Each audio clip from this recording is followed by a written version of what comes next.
Yo, what is up, guys? The Hill Twins are here, back at it again with another video. And today we have Miguel Cruz, aka Migs, as you guys may know. He just finished 17th place at the Philly Regionals. So he bubbled it literally by like 0.1%. Yeah. But we have his 17th place Gamma 1, Gamma 2 list, and yo, I wasn't a believer, but you did your shit. I told y'all, you know, You 17th place. A lot of people didn't get 17th place. You know, you were up there. You were one step away from top 16, and you killed it. You've been putting in work. You've been grinding, and it's been showing. And so yeah, let's get into it. It's been fun. So Gamma 1, Gamma 2. People don't know. Blue leader, Android, red ribbon. I just love him. He's blue.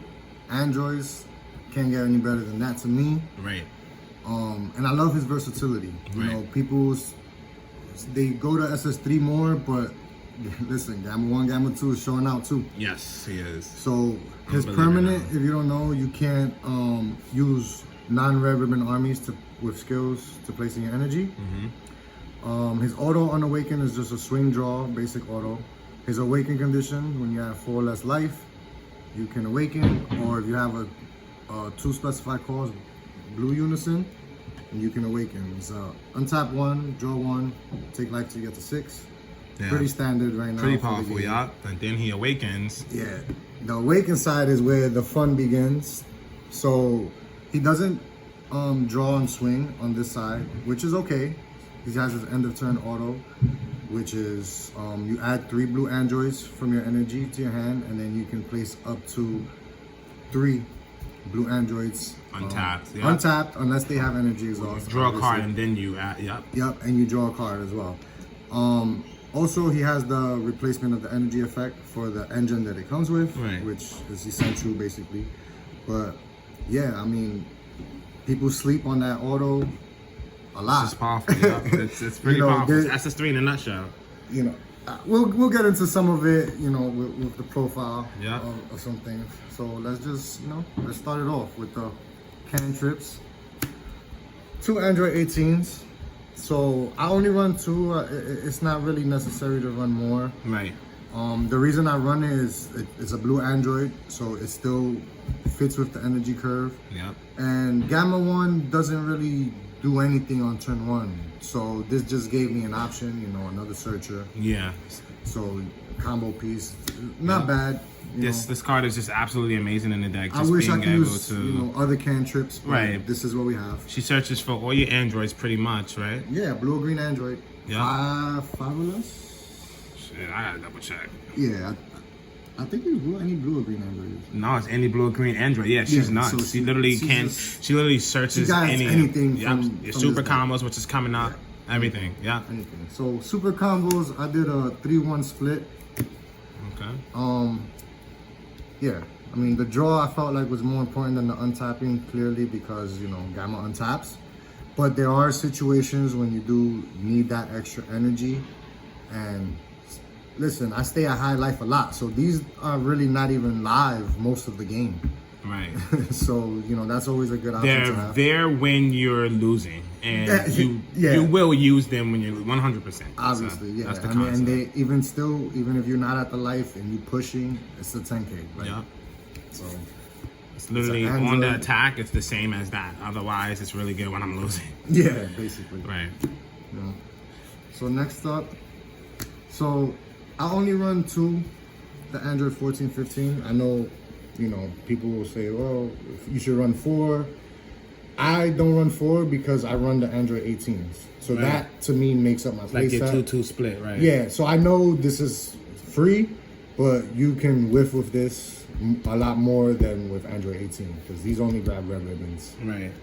She grabs anything. Right. So And that's pretty cool because it's a 2-2 split. So you got one that you'll pay energy for, and one that you can just kind of cantrip with the hand. Now we get to the gritty parts of the deck. Base clutch of the engine. 4 Android 18s. Critical of the deck.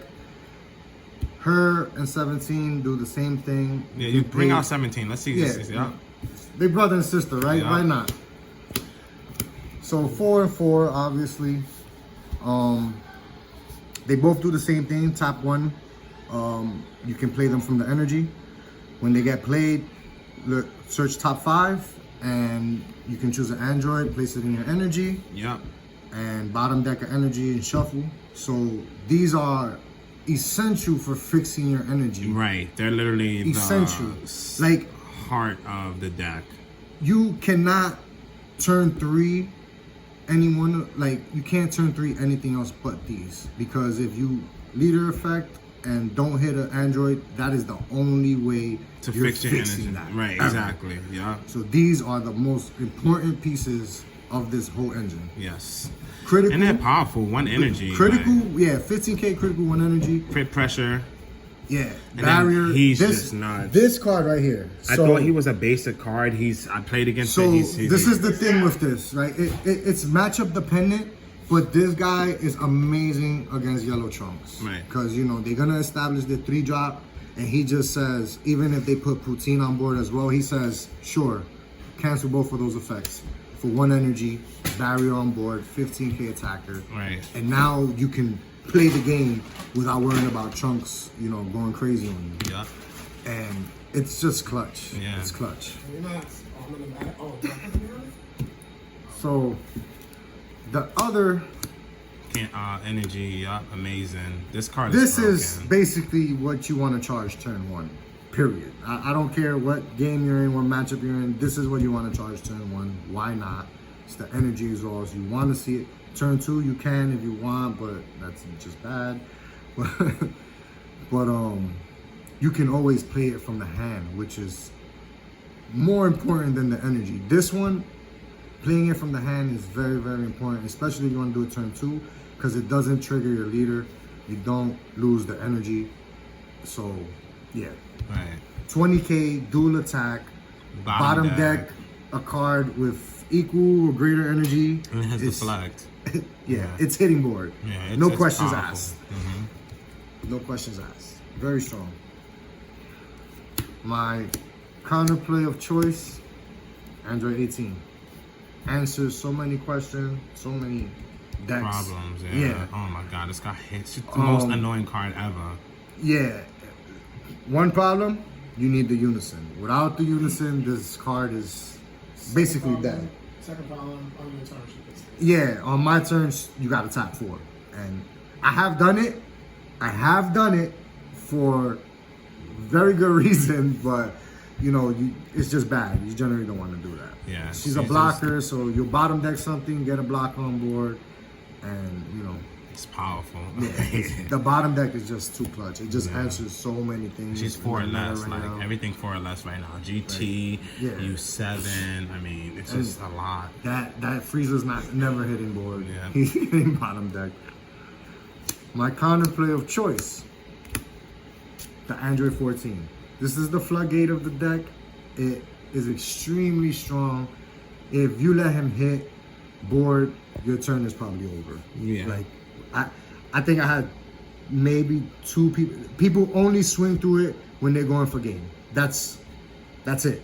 Every other turn that they're not going for game, it basically ends their turn. Right.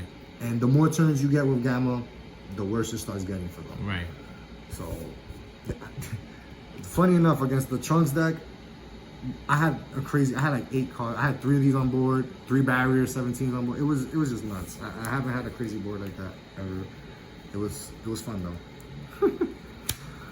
The boss monster. Big boy. I hate this guy. Why? Yeah. He's so strong. Play from the hand or energy. If you play him from energy, bottom deck the board, not ignoring barrier, because then he would be like $100.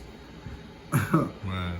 Deflect dual attack 30K base. When you play him with the skill, he gets double strike. So he's a 30K dual attack double strike that can clear a board.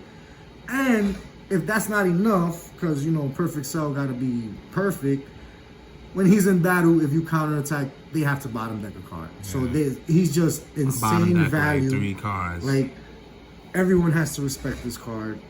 Throughout the weekend for this guy. They just when they see him in the energy, they know turn 4. Yeah, that's the thing about it. Like it's like once you are like, I always see people get him in by like turn 3, and I'm just like, damn, next turn he's coming out. Like and they have nothing to lose. Like they're gonna untap 3. It's like they paid you 1 don't, for him. You don't lose anything tapping forward to play him because you're gonna untap 3. So it's just like you're gonna untap 3 and draw. So he basically replaces himself. Like So, wallpapers in your car? maybe. Oh, yeah? What we got? The 1-offs. Oh, you sound right. So I only used 1 overwhelm, and my choice was Scientist Fool. I could have had other choices. I could have used Mirror. I like Mirror as well. Is another option I like using. But Scientist Fool, draw 2, double strike 25. Really, I only need him for the draw 2, but you know, being able to attack with him is always great as well. But he was really irrelevant over the weekend, honestly. Like, I just didn't need him. It's 1 cell. You can play more if you want. I chose to use my extra card more than cell because my extra card is at least on color and it still does what cell does on the defense. It still draws me a card. Right. So it for me, I didn't need more than 1. Right. You know, and he was really one of my side out targets. You know. Yeah. Which So I'll didn't get do into. much. Yeah. It was more I'll get into. 1 Chomper. I don't know how many other gammas are using Chomper, but when you have cards that have critical, that double strike you just crit, gotta play Chomper. when you want to get rid of a unison, a lot of people didn't expect it. Their unison was at 2 markers. I swing at unison, and they just like, well, he's not gonna kill it. That's his last swing. Chomper, and they just like, oh. Sometimes you just gotta get that unison off the And- board. yeah, because Gamma's not the only deck that's unison dependent. Yeah. You know what I'm saying? So that double strike is just clutch. 3 draw 8s. I didn't feel like I needed more than 3. This is really just here as a fail safe for if I don't see what I need, you know, tapping 2 to draw in this deck after your awaken is nothing. It's why not? There was times when turn 4, I didn't have cell, I didn't have anything good set up. I had the 8s, tap 4, draw 4, and turn. Yep. Like, draw 5 cards in 1 turn, and they just like, they have to use so many resources to just get over basic things, you know, and they have to choose. Yeah. Attack my androids, attack my leader, or attack my unison, which I don't think we got into. But 1 bad omen. Just You're playing blue-green, you just no might matter as well. what. This, you should have this as a 1-0. Yes. The threat of bad omen, once they see it in energy, is too strong to ignore. It changes games. It changes the way people play. It basically forces people to think like, man, I have to kill him next turn. And with Gamma at high life, very, very unlikely. You know, it's very unlikely. Yeah, get the charger. SCR of choice. Yeah, this is a big one. Supreme Kai. People would choose Pan. Obviously, people would choose Baby. I felt like the meta and the format Called for Kai. called for Kai. There was nothing Yeah. wrong, you know. And My laptop. honestly, she was really irrelevant the whole tournament. I didn't need her. I didn't play her. I was actually surprised that I didn't need her more, honestly. So that was my choice. You know, I feel like the way the weekend went. Do you feel like Baby would have been better for you? For this weekend, Right. not really. Based on the matchups that I had and how things went, it didn't really matter which SCR I played. To be honest, I could have played anyone, and I feel like the games would have still went the same. Okay, that's fair. But that's based on my matchups. Right. You know, I still feel like Supreme Kai is the call for this meta, but Okay. you know, we'll see what happens. Unison, 3 hits, 1 baby. So if I did anything wrong this weekend, it's this.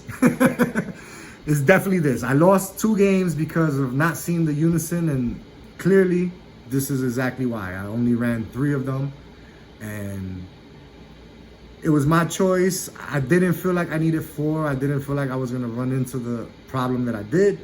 You know, you can't predict how things are gonna go, but I will definitely learn from that. Why am I not using the the unison that comes with the deck, the Android 17, 18. I know that's what people are gonna say. It's not a bad unison for this deck. It's good. If you want to have a little bit more aggression, if you want to have a little bit more defense on that first swing, I would definitely go with that unison. I personally didn't feel like I needed it. I prefer to have the draw. And again, the threat of hit is too great from some decks. Some decks just have to swing at him. He doesn't want to. Hold the phone. They don't want to, but they're gonna have to. They don't want to get flipped over. It's the worst feeling when they awaken. When they awaken and they can't awaken again. They can't. Their leader's really dependent on them being awakened to go off. Right. So like that draw, it was just, it wasn't bad for me. What was bad was not playing for. That was bad. Like if you don't try it or you think it's bad and you playing Gamma, I'm telling you, try it. That +1 draw, that threat of flipping their leader over is just, it's too good. It's too good to me. That's why I made those choices.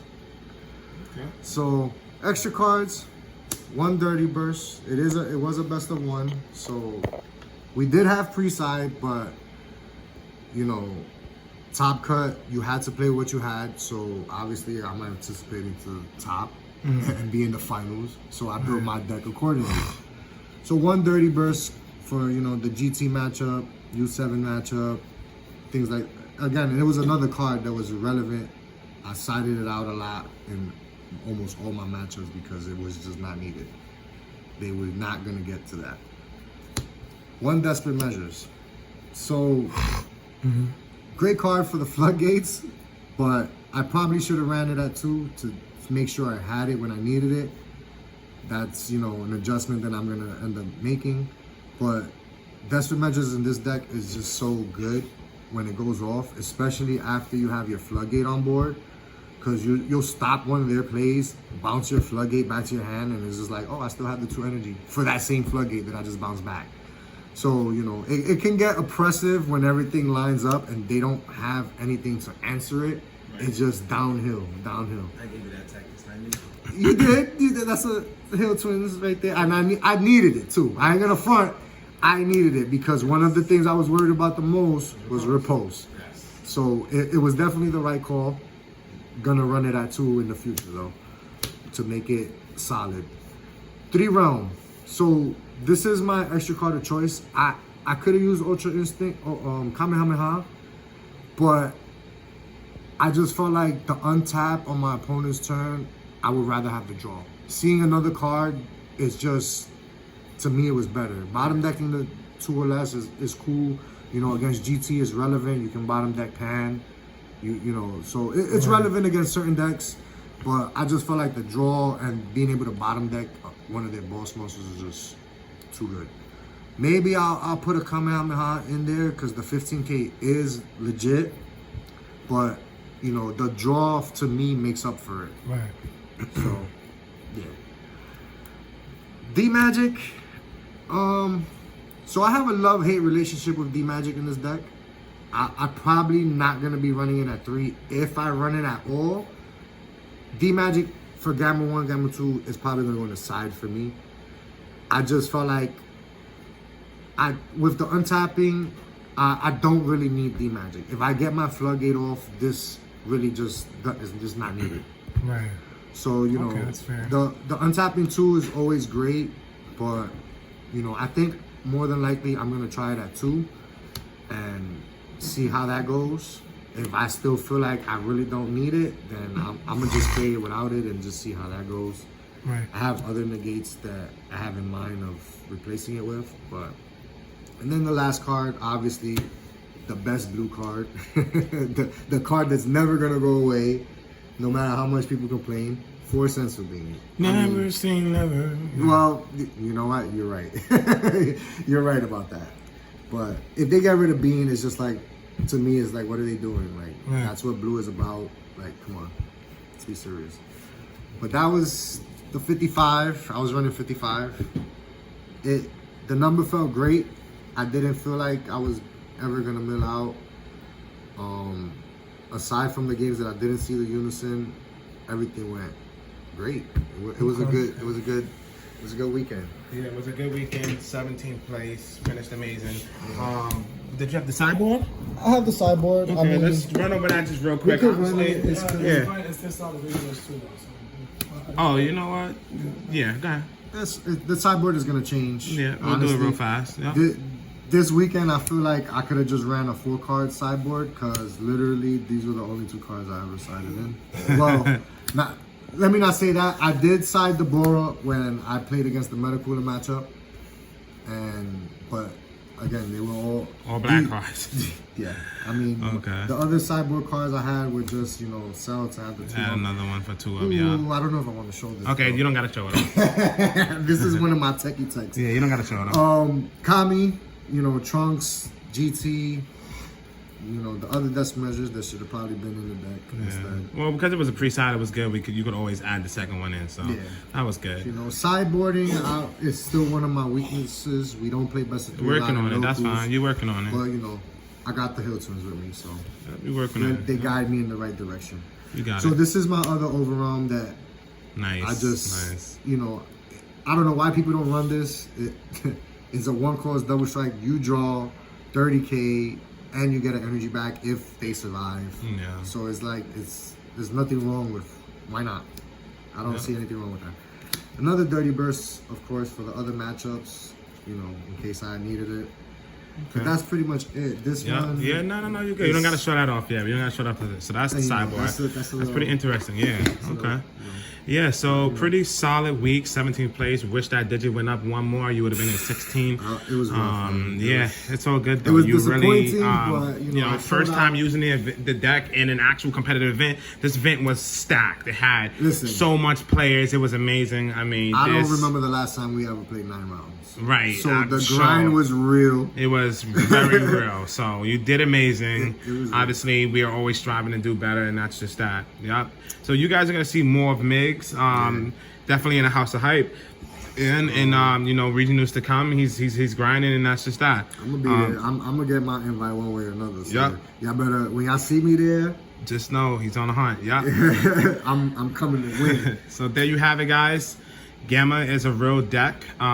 It's amazing. If anybody doubted this deck, I don't know what game y'all playing. You guys know I personally said it. I think this is the best deck in the format.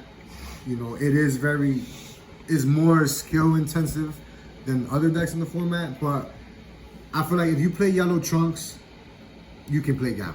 Right. It has the same skill range to me. They have different tools, but you could play a Trunks deck and not see a 1-drop for 5 turns. Right.